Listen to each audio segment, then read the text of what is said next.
ഇങ്ങനെ റിവ്യൂ കണ്ടപ്പം എനിക്കൊരു സിനിമ കാണാൻ വല്ലാത്ത പൂതി കേട്ടോ. തുടരും എന്ന സിനിമയാണ്. ഞാനിങ്ങനെ അന്വേഷിക്കുകയാണ് എൻ്റെ ഈ ടൈറ്റ് ഷെഡ്യൂൾഡ് ലൈഫിൽ എവിടെ നിന്ന് ഞാൻ ഒരു 3 മണിക്കൂർ സമയം ഇതിനു വേണ്ടി കണ്ടെത്തുന്നു.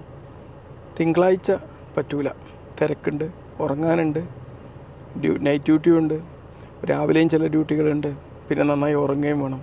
അതിനിടയിൽ സിനിമ കണ്ടാൽ ശരിയാവില്ല. ഇന്നലെ രാത്രി കുറച്ച് സമയം കിട്ടിയിരുന്നു, പക്ഷേ ആ സിനിമ കണ്ട് കഴിയുമ്പോഴേക്ക് ചിലപ്പം എനിക്ക് ഉറക്കം നഷ്ടപ്പെടുമല്ലോ, അതിനേ സമയം കിട്ടിയില്ല.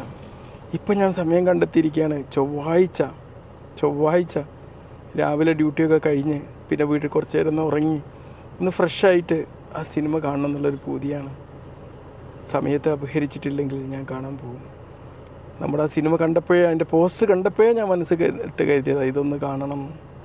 ഞാൻ പലപ്പോഴും സിനിമ കാണാൻ എനിക്ക് സമയം കിട്ടാറില്ല എന്ന് പറയുമ്പോഴും ചിലതൊക്കെ കാണണമെന്ന് ആഗ്രഹിക്കുക. കാരണം നമുക്കൊരുപാട് നൊസ്റ്റാൾജിയ, എമോഷൻസ്, നമുക്ക് സന്തോഷകരമായ മുഹൂർത്തങ്ങൾ, ചിരിയുടെ സാഹചര്യങ്ങളൊക്കെ ഉണ്ടാക്കുകയാണെങ്കിൽ ആ ഒരു 3 മണിക്കൂർ നമുക്ക് നഷ്ടമാവില്ല.